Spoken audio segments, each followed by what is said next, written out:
Hi friends, welcome to East Trend. இந்த வீடியோவில் நீல வத்தல் எப்படி செய்யலாம் அப்படிங்கிறத பார்க்கலாம். 2 கப் அளவுக்கு இட்லி அரிசி எடுத்து நல்லா 4-5 முறை கழுவிட்டு தண்ணி ஊற்றி ஊற வச்சுக்கோங்க. இது ஒரு 3 மணி நேரம் ஊறினாலே போதுமானது தான்.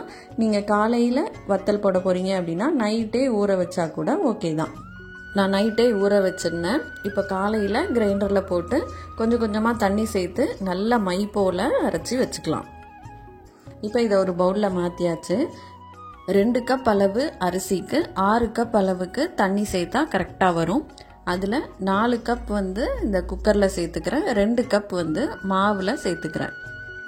இப்படி அரிசியை ஊற வச்சு அரைச்சி பண்ண வேண்டாம், ஈஸியாக பண்ணணும் அப்படின்னு நினச்சிங்கன்னா ஊற வச்சிருந்த அரிசியை ஒரு நல்ல டவலில் வீட்டுக்குள்ளே ஃபேனில் காய வச்சுக்கோங்க. அதை மிஷினில் கொடுத்து மாவாக்கி வச்சுக்கோங்க.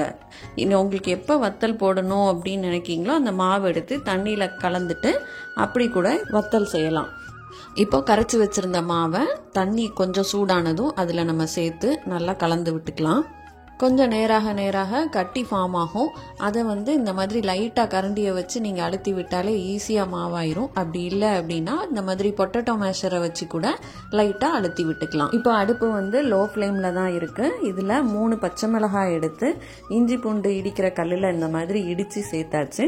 1 ஸ்பூன் அளவுக்கு ஜீரகம், தேவையான அளவு உப்பு இதில் ரொம்ப கம்மியாக சேர்த்தாலே போதுமானது தான். இது எல்லாத்தையும் நல்லா மிக்ஸ் பண்ணி விட்டு வேக விட்டுக்கலாம். இந்த கன்சிஸ்டன்சி வரும்போது நம்ம அடுப்பை ஆஃப் பண்ணோம் அப்படின்னா கரெக்டாக இருக்கும். அடுப்பை ஆஃப் பண்ணிவிட்டு ஒரு பவுலில் மாற்றிட்டு நல்லா ஆற விட்டுக்கலாம்.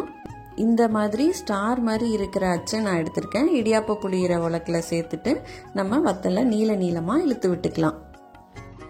மாவு நல்லா காய்ச்சினதுக்கு அப்புறமா ஆற விடும்போது இன்னும் கொஞ்சமே நம்மளுக்கு கெட்டி ஆகும்.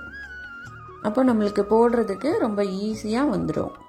இது எல்லாமே போட்டு முடிச்சாச்சு. இது ஒரு 2 நாளுக்கு நம்ம வெயிலில் காய வச்சு எடுத்துக்கலாம். 2 நாள் நல்லா காஞ்சிருச்சு. நீங்கள் இப்படி எடுத்தாலே வந்துடும். அப்படி எடுக்கிறதுக்கு ஹார்டாக இருந்தது அப்படின்னா லைட்டாக அது மேலே தண்ணி தெளித்து விட்டுக்கோங்க. ஒரு 2 நிமிஷம் ஊறினதுக்கு அப்புறமா எடுத்தீங்கன்னா ரொம்ப ஈஸியாக வந்துடும். இதை நீங்கள் எப்படி தனித்தனியாக தான் எடுக்கணும் அப்படிங்கிற அவசியம் இல்லை. மொத்தமாக தண்ணி தெளிச்சுட்டு இப்படி லைட்டாக தேய்ச்சி விட்டீங்கன்னா ரொம்ப சீக்கிரமாக வேலை முடிஞ்சிடும். இப்போ இதில் உள்ள ஈரம் போகிறதுக்காக மட்டும் ஒரு பெரிய தாம்பாளத்தில் வச்சுட்டு வெயிலில் நம்ம 2 நாளுக்கு வச்சு எடுத்துக்கலாம். அதுக்கு அடுத்ததான் ஸ்டோர் பண்ணி வச்சுக்கோங்க. இப்போ நம்ம வத்தல் பொரிச்சிடலாம். ரொம்ப கிறிஸ்பியாக டேஸ்டியான நீல வத்தல் ரெடி ஆயிடுச்சு. நீங்களும் இந்த வெயில் காலத்தில் இதை ட்ரை பண்ணி பாருங்கள். எப்படி இருந்தது அப்படிங்கிற உங்கள் ஃபீட்பேக்கை எனக்கு கமெண்ட் செக்ஷனில் சொல்லுங்கள். இந்த வீடியோ உங்களுக்கு பிடிச்சிருந்தது அப்படின்னா நம்ம சேனலுக்கு கண்டிப்பாக சப்ஸ்கிரைப் பண்ணுங்கள். தேங்க்யூ.